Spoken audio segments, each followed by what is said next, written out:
What you're about to hear should not be in this video. Deep in the mountains of eastern Kentucky, where the fog never lifts and the hollows swallow sound, there existed a silence that lasted for decades. Not a natural silence, a forced one. Entire families vanished from census records between 1897 and 1923. 14 homesteads were found abandoned, meals still on tables, clothes still hanging on lines, children's shoes still paired by doorways. The official explanation blamed wild animals. The newspapers blamed something they called the Harlan County Beast. Folklore blamed Bigfoot.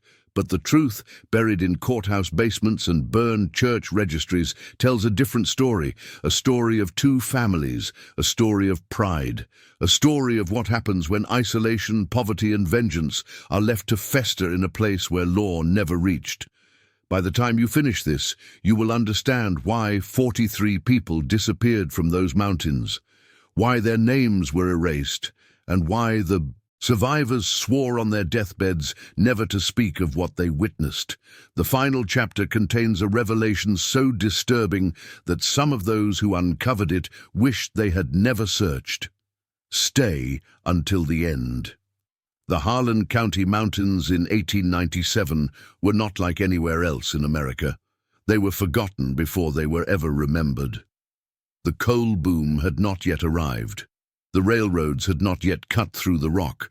The people who lived in the deep hollows were descendants of settlers who had wandered into the wilderness a century earlier and simply never left. They built cabins from the trees they felled. They drank from streams that had no names. They buried their dead in family plots behind their homes because the nearest church was a 3-day walk.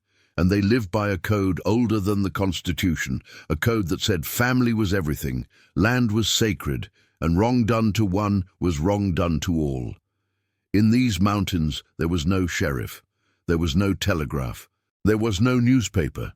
The only record of what happened in places like Greasy Creek, Poor Folk Hollow, and the ridges above Evarts was the memory of those who survived. And memory, as you will learn, can be silenced. Two families dominated the high country above the town that would later become Harlan. The Shelbys had been there since 1802. They claimed a wide stretch of bottomland along the creek and the timbered ridge that rose behind it. They were known as hard workers, quiet people, deeply religious. Old Ezra Shelby, the patriarch, had fought in the war between the states and walked home barefoot across 300 miles of ruined country.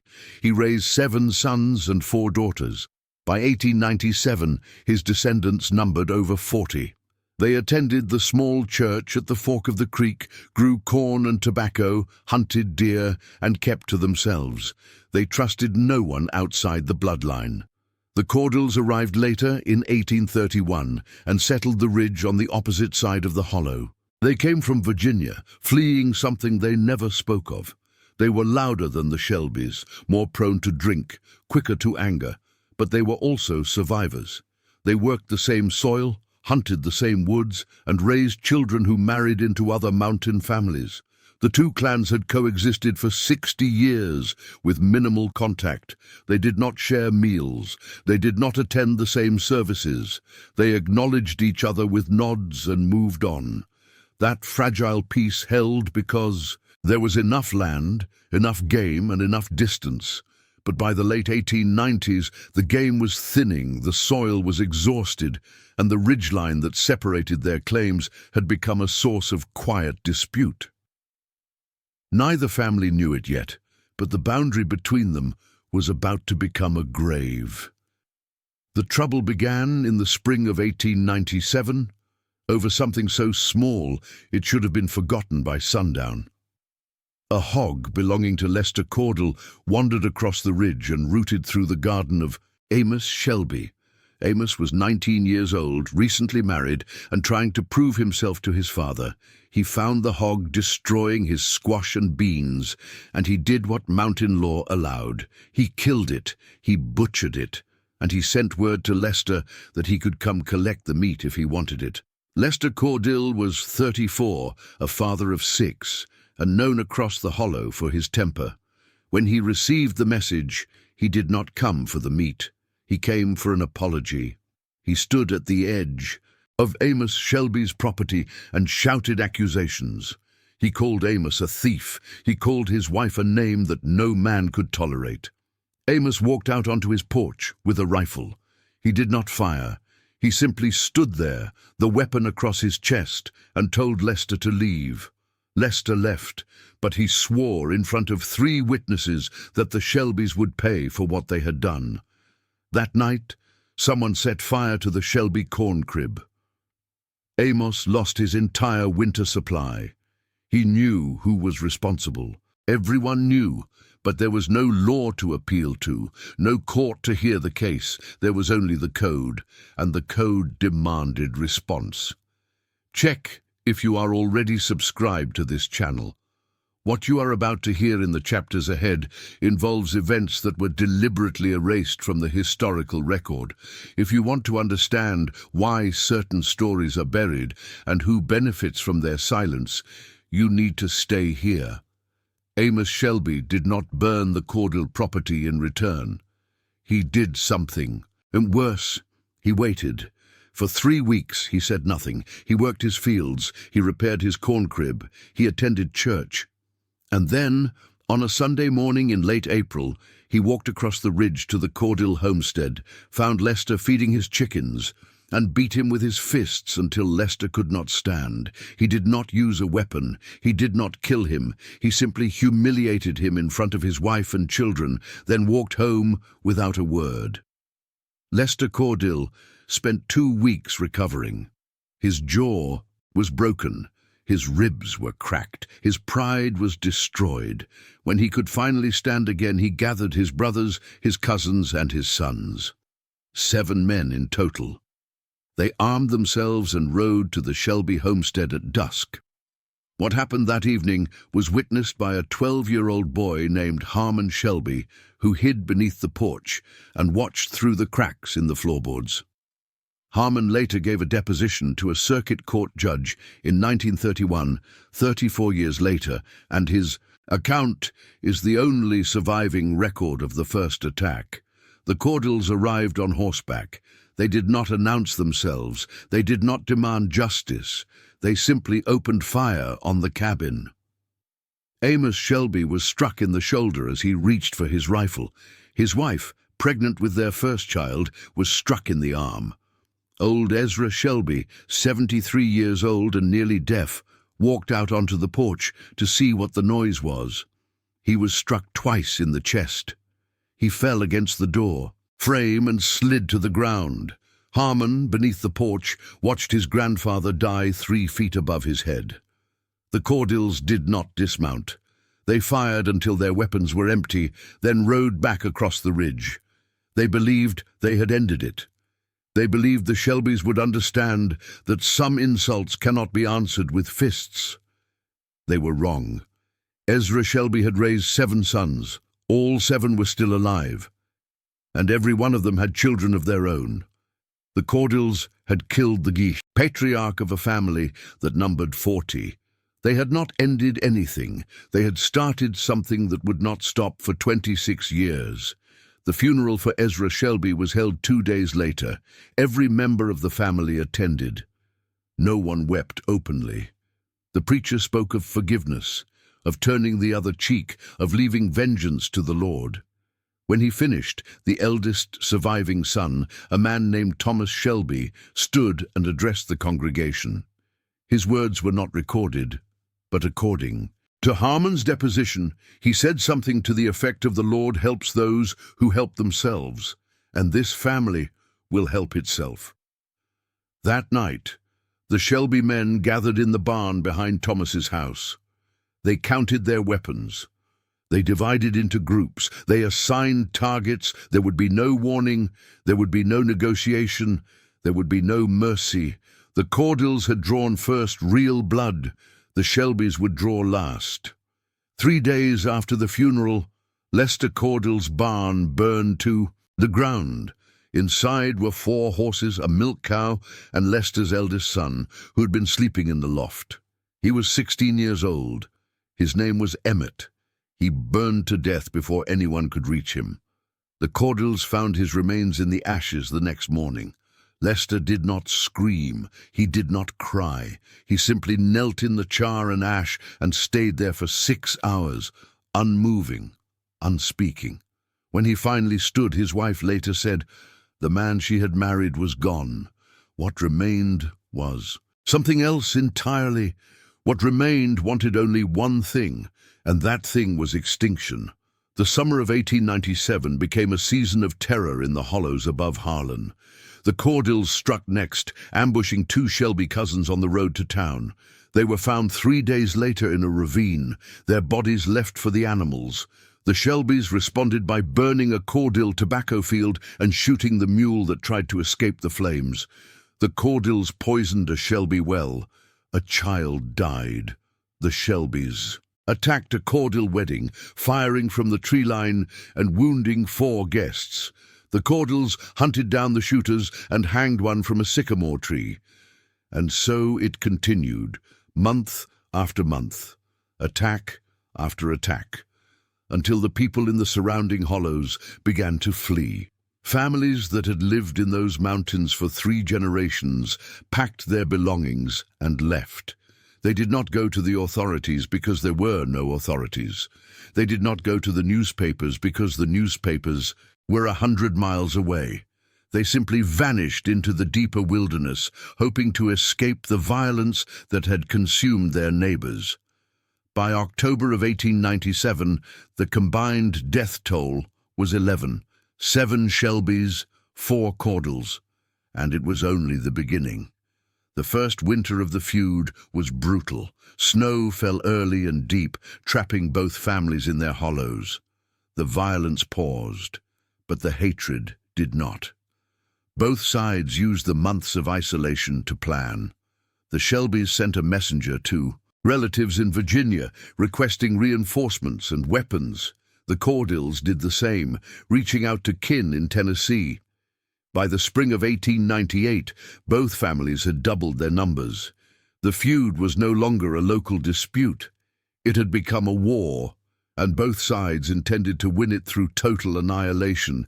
The outside world remained unaware. No journalist traveled to those mountains. No lawman ventured into the hollows. The only evidence that anything unusual was happening came from the census taker who arrived in the summer of 1898 and found homesteads abandoned, fields overgrown, and survivors who refused to speak. He noted in his report that the region showed signs of significant population decline, but offered no explanation. The report was filed and forgotten. The second year of the feud brought a new horror. Someone, or something, began taking bodies. After an attack, the Shelbys would return to bury their dead, only to find the corpses gone. The same happened to the Caudills. At first, both sides blamed each other for desecrating the fallen, but the accusations made no sense.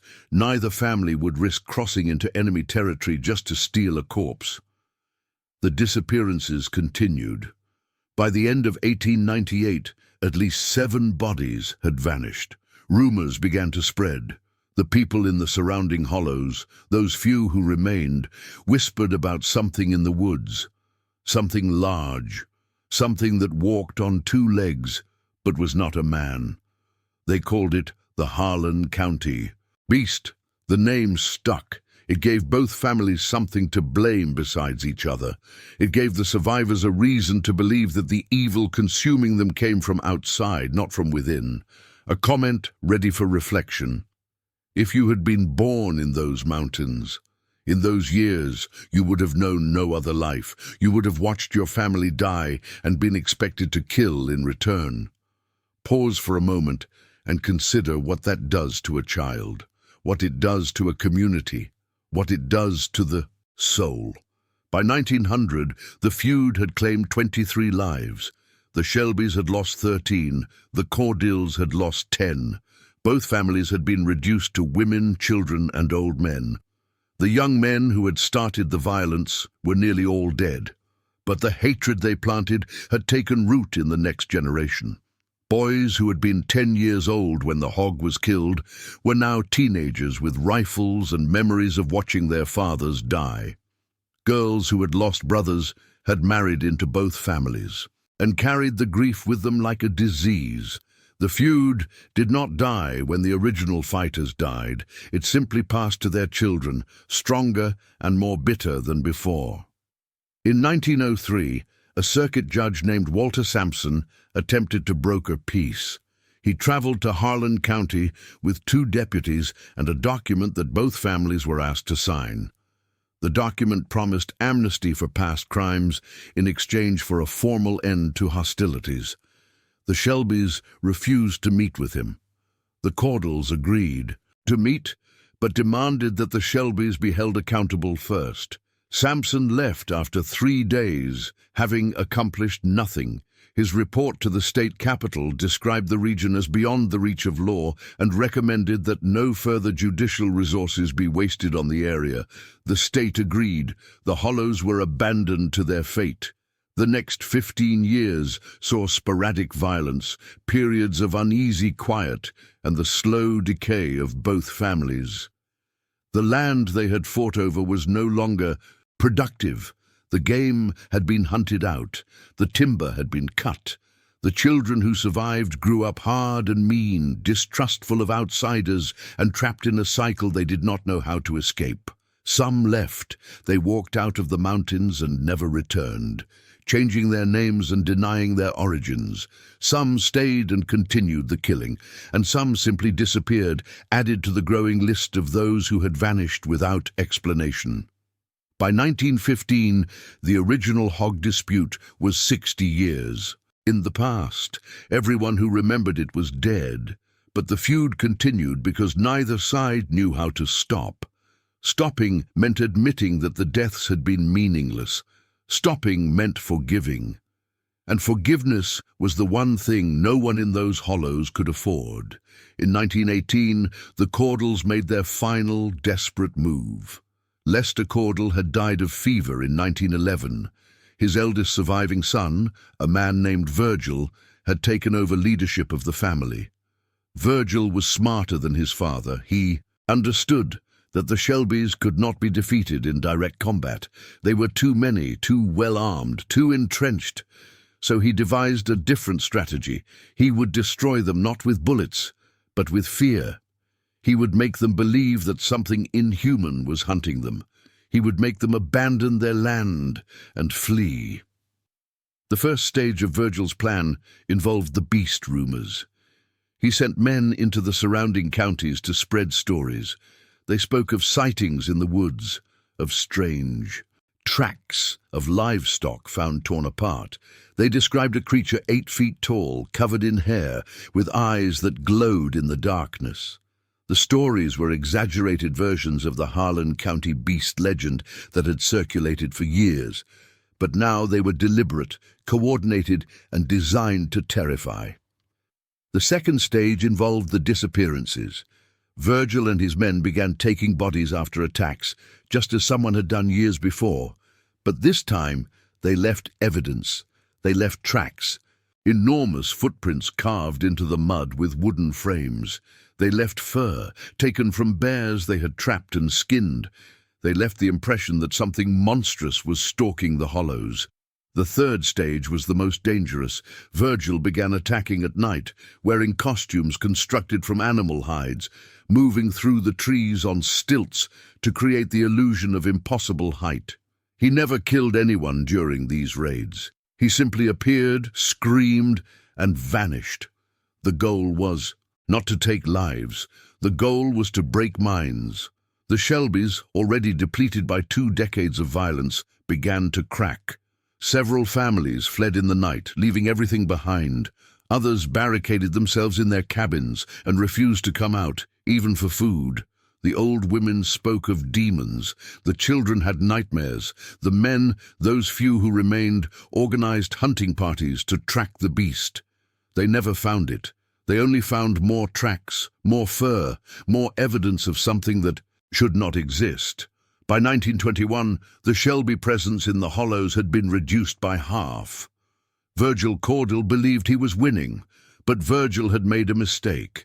He had underestimated the Shelby capacity for violence.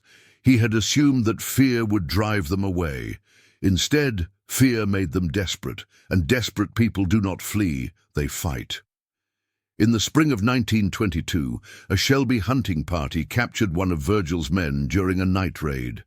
The man, wearing his beast costume, was taken to a barn and he questioned for 3 days. He told them everything. He told them about Virgil's plan. He told them about the fake tracks, the costumes, the coordinated terror campaign.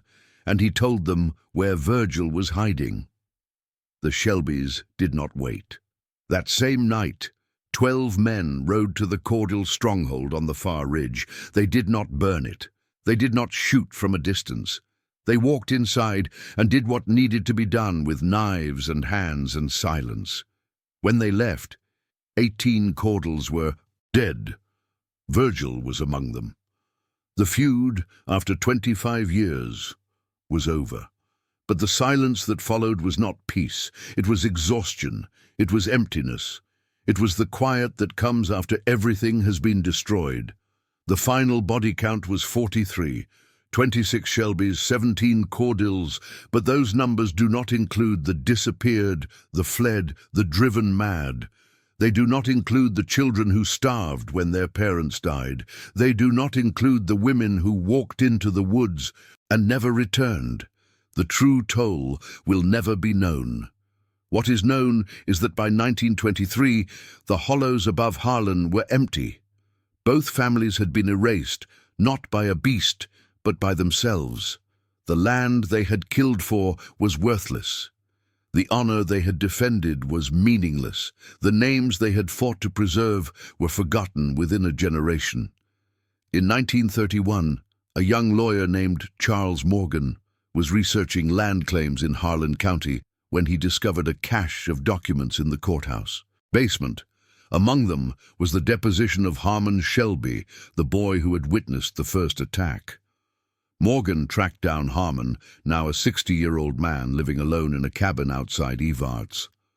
Harmon had changed his name, married and buried 2 wives, and never spoken of the feud to anyone. When Morgan asked him about the Harlan County Beast, Harmon laughed. It was a bitter, broken sound. There was no beast, he said. There was just us. We were the monsters. We were the thing in the woods. And we blamed it on something that did not exist because we could not bear to blame ourselves. Morgan published a brief account of the feud in a regional legal journal in 1934. It attracted no attention. The files he discovered were moved to a new location during a courthouse renovation in 1947 and were subsequently lost. Harmon Shelby died in 1939 and was buried in an unmarked grave. The land where the feud took place was purchased by a coal company in 1952 and strip-mined until nothing remained. But terraced hillsides and drainage ponds. No marker commemorates the 43 dead. No plaque explains what happened.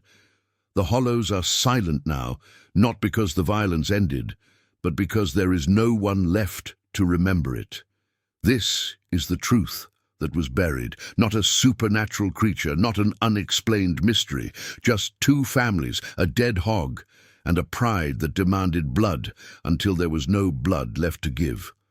The Harlan County Beast was a lie. The feud was real. And the lesson, if there is one, is this. The monsters we imagine are never as dangerous as the ones we create ourselves. There is one more thing. The discovery of Virgil Cordell's deception did not end the belief in the beast. The stories persisted, passed down through the families that had fled, embellished with each telling. By the 1950s, the Harlan County Beast had merged with other Appalachian legends. By the 1970s, it had become part of the broader Bigfoot mythology. Researchers who came to the region found tracks, heard stories, and wrote books. None of them knew that the tracks were carved wood and the stories were planted lies.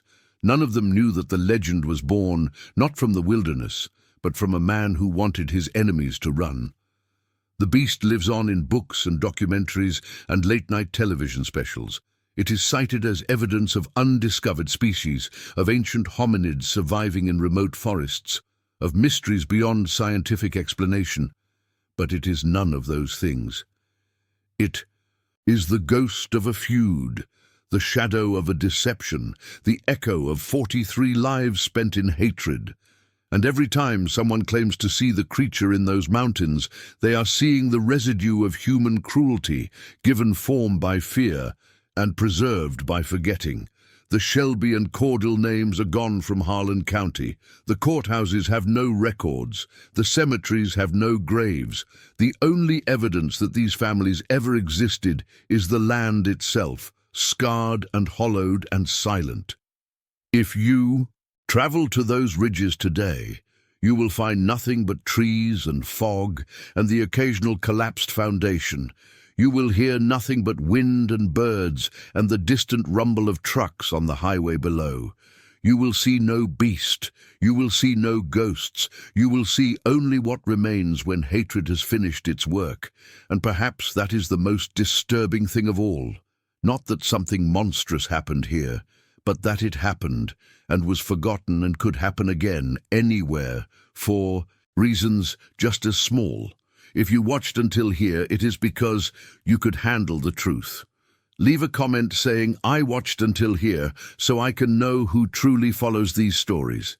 Subscribe if you have not already. Like this video if it made you think.